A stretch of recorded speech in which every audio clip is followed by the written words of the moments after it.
संस्थात्मक क्षमता बळकटीकरण प्रकल्प आणि महाराष्ट्र प्रतिसादक्षम विकास कार्यक्रमाचा प्रारंभ आज मुख्यमंत्री एकनाथ शिंदे यांच्या हस्ते मुंबईत झाला। नीति आयोगाच्या धर्तीवर राज्यात स्थापन महाराष्ट्र परिवर्तन संस्था अर्थात मित्रची बैठक आज मुख्यमंत्र्यांच्या उपस्थितीत मुंबईत झाली। त्यावेळी ते बोलत होते।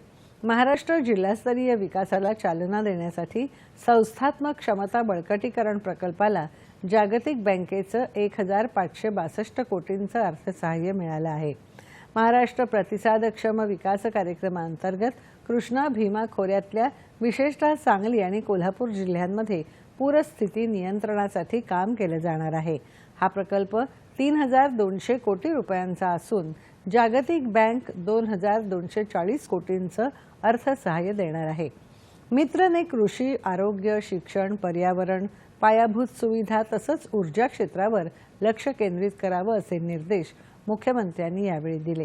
राज्याची अर्थव्यवस्था $1 ट्रिलियन होण्याचं उद्दिष्ट साध्य करतानाच संबंधित क्षेत्रांवर विशेष लक्ष द्यावं, यामुळे नागरिकांना त्याचा लाभ होईल, राज्याच्या विकासालाही मोठा हातभार लागेल असं ते म्हणाले।